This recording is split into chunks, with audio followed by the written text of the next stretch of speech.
Guys, welcome back once more in my bedroom. So as you can tell by the title, this is going to be a different type of video, which means a little bit more to me. If you guys are interested in hair and stuff, and that's kind of why you're on this channel, I recommend you go back and watch my previous video that I just uploaded this morning. It is for best hair buy. It's an extension video type thing. I don't really show you how I put them in, but I show you when they are in, due to the fact that I have really short hair. Anyways, if you're interested in that type of stuff, definitely go watch that. But today, this video is going to be about being an EMT, and I'm sorry guys that it's not so bright, so you might not be able to see my tattoo, but this tattoo here, unfortunately, can't really see it too well, but it is a purple and black tattoo of the EMS symbol, and I'm basically going to explain what it means to be in emergency services for me personally. Now, I'll give you a little bit of a history, and then my opinions on it, and things like that. So basically, in June of 2016, like the very end of June, June 15th of 2016, I graduated from the Camden County Regional Emergency Training Center, or just the Camden County Academy, whatever you want to call it. And on the 30th, I had obtained my EMT. June 15th, I took my placement test to see if I had essentially taken the class and learned everything that I was supposed to learn. And from September of 2015 to June of 2016, that long span was when I took my EMT class. The only reason for that is because I went through a hybrid program at Camden County Tech. Shout out to them for actually allowing me to take the program at the academy. I was one of the first graduating class to actually go to the academy and still be in high school from Camden County Tech. There were only 9 of us in the class, and I believe every single one of us passed. So if you guys were part of that class, give this video a like, possibly, maybe. So anyways, from that point forward, I think by June 25th, 26th, I had been applying everywhere to try and see if I could put that EMT certification to advantage and to the test. Only because my brother has been in emergency services for, 8, almost 9 years. He's been an EMT, officially. Although, I think he's officially been working for 6 years as an EMT, but he's been an EMT certified for 8 years. So he was a little bit of an inspiration, and I kind of learned that although I wanted to originally be a cop, I couldn't because past medical history problems. I have things that it's just not good to be a cop, let's say that.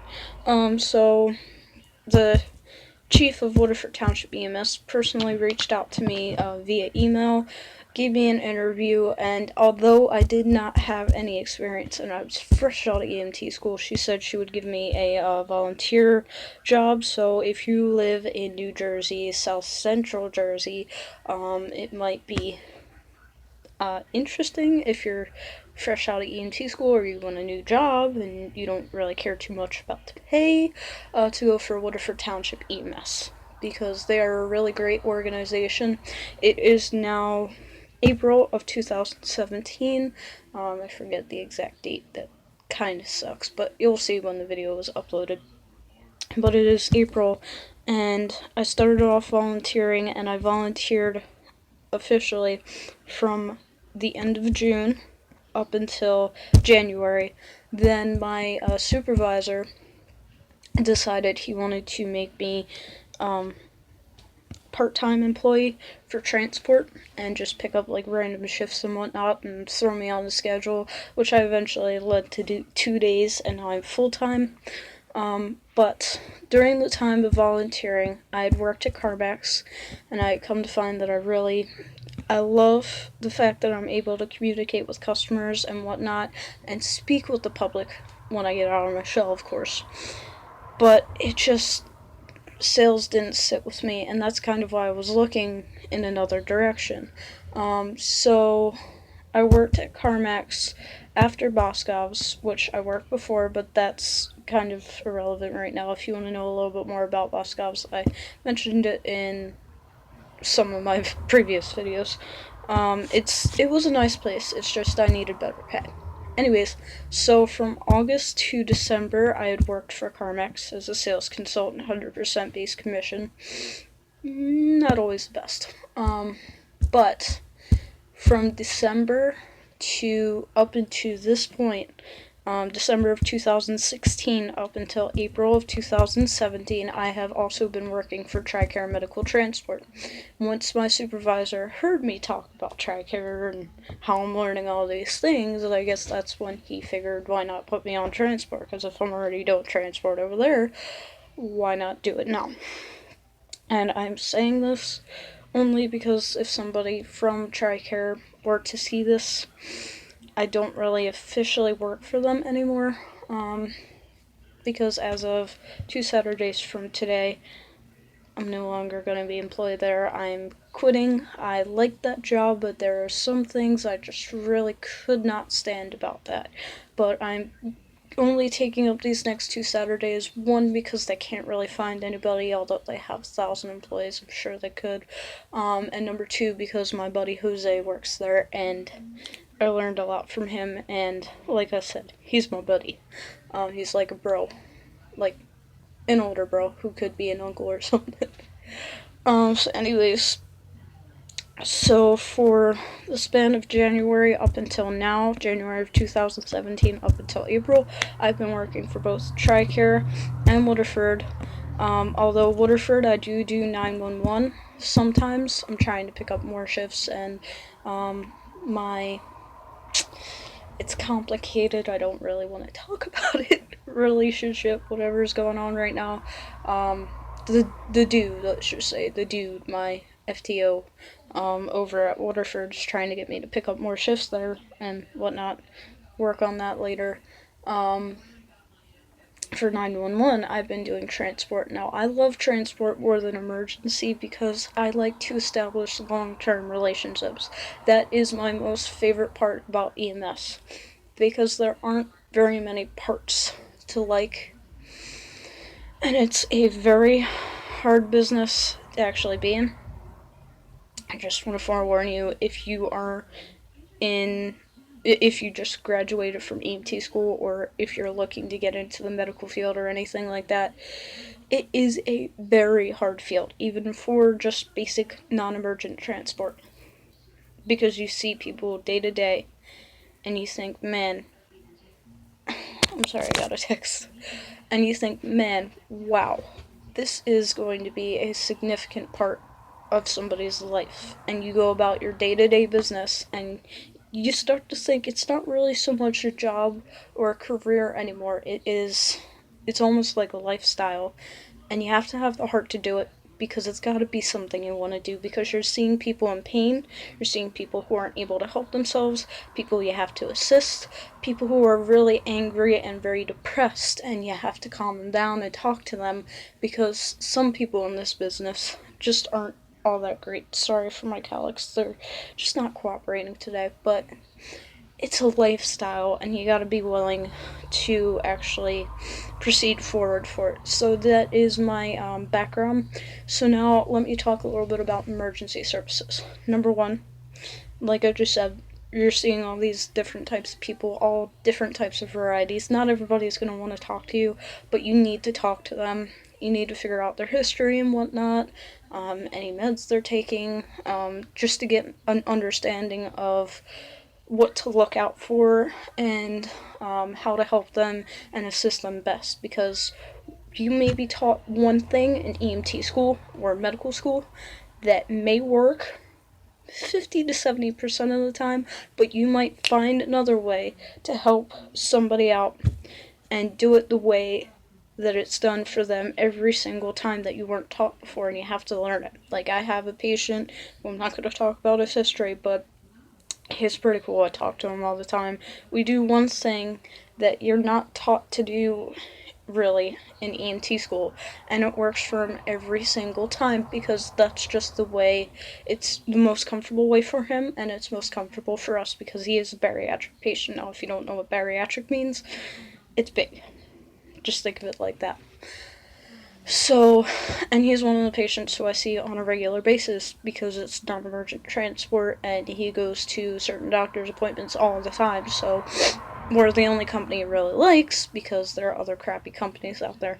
Another thing, be careful who you work for. Do your research beforehand. I kind of didn't with TRICARE only because somebody referenced me to TRICARE and said they were okay. But like I said, there are some things about TRICARE that I don't like. Out of respect, I'm not really going to talk about that because that's not what I'm here for. Just know there are some crappy transportation companies that, not saying TRICARE does, but I know of a couple companies that my brother worked for and that some of my other friends in EMS have worked for that really do not care about their employees at all. They don't take care of them, nothing like that. Now, with TRICARE and Woodford, it's a little bit different, let's say that. Because they actually do try and improve all the time. The pay might not always be what you want, but you're getting a family that actually cares for you and people who will train you in the right way. I want to say that because I wholeheartedly 100% believe in that you will get the best trainers and you will get people who will teach you the right things to do. That doesn't mean listen to everybody because there are some people in EMS who really do not know what they're doing. Just watch out for that. So let's see, let's talk about, we talked a little bit about the bad, let's talk about the good. I've had great FTOs at TRICARE who taught me a little bit more than my FTOs at Woodford, but my FTOs at Woodford were mostly for emergency transport, so go figure. But I've learned that 100% of what you learn in EMT school is 100% of what you're going to remember until you get into the field. When you get into EMS, 30% of what you learn in school will be what you retain. The other 70% is gone. Now, for me personally, I think only 20, maybe 15 to 20% of what I learned in EMT school is what I actually use on a day-to-day basis, because for emergent or non-emergent, because I do both, there are certain things that you have to do, and then there are other things that there are different routes to get. I'm not saying take a shortcut. Never take a shortcut. But if you need to maneuver something and take a longer way around it, I'd prefer you take the longer way around it because, like I just said, don't take shortcuts. You never know what can happen. Vitals are essential, as well as the medical history and any medicines that they're taking, any allergies. That's basic. And then for insurance purposes, you can get that later. But what's most prevalent is what you're looking at right in front of you. Don't worry about insurance. Worry about insurance, but don't worry about it as in the first thing you get. What you want to get, person's name, a set of vitals, history, allergies, meds. It's most important. Then you can start to talk to them to try and calm them down, figure out what's going on. Definitely figure out the situation before all that, except grab the name first. If you can, grab the name. Then figure out the situation, do a scene size up. If you guys don't know what that is, basically make sure the scene around you is safe. Body substance isolation, BSI. Scene safety, BSI. It's your number one thing. You need to look for any possible hazards that are around you. Make sure to wear your highlighter vest if you go out into the field. That's something I don't tell you about in EMT school and paramedic school and all that. Unless you have instructors who are like, yeah, you need to wear that. Because most of the time you're in a building anyway. But overall, try and get it done as quickly as possible. but at the same time, take your time. If something needs extra time, do not rush it. The reason why we have time is because we do. Now, if somebody needs CPR, get right down to it. But if somebody is conscious, alert, and oriented and talking to you, figure out the situation, grab vitals, grab a history, grab a name, comfort them, understand the situation. Don't be afraid to talk to your patient. Don't just make assumptions, because you may think that they have back pain when really it's knee pain, or you may think that they're having a heart attack when really it's an asthma attack or a stroke or I'm losing it now. Seizure. They may be having a seizure or an aneurysm or a blood clot, something like that. You do not know. Do not always make assumptions. It's good to have ideas and theories, but it's better to know what's actually going on, because that will be what helps you. That's what I gotta say for the 911 side, especially. Scene sizing. And do it for non-emergent transport as well, because you never know if somebody's going to come out of the corner with a knife or a gun or something like that. Something just happened the other day like that. And unfortunately, the EMTs are okay, but if they would have checked beforehand and let the police get on scene beforehand, yeah. Sometimes things just happen. It is what it is. Just pay attention, do your job, do your size up, learn from the right people, know who to talk with and who to go to, know what to expect and what to avoid. EMS means a lot to me. I plan to eventually move on to nursing school sometime in the fall, like as soon as it starts, hopefully. But yeah, I want to do that. I'm going to be an emergency nurse. That's what I plan to do. I might eventually go on to be a flight medic. I don't know just yet. We'll figure that out in the future, but as I am only 19, I'm still young in this field, and people look at me and say that every day. Damn, you're young for being in this field. You're young for you having the heart to do what you do day to day. You're young, but you know what you're doing. Be one of those people. Don't be one of those people who's grouchy. Get your sleep. Eat right, because a lot of people in EMS are fat. Some of them start off fat, others just get to that point over time due to stress and not eating right. Well, of course, not sleeping right is what I meant. Just do all the proper things, take care of yourself first, and then worry about your patients, because you are the most important thing. If you go down, how's your patient gonna be able to be saved? If you and your partner go down, well, that's hell. They have to call out other people to save you guys, and then them. Watch out for what you're doing, stay true, and take this into consideration if you are planning to go into EMS or any type of emergency service field or anything like that, whether it be fire, police, EMT, nurse, MST, multi-skilled technician in dialysis, whatever you plan to do. It's the medical field. There's a lot. It's a variety. And not everything is for everybody. Find your niche, which is your comfort zone. Alright. See you guys later. Keep on rocking with whatever hair color you have. And think wisely. See you in my next video, guys. Bye.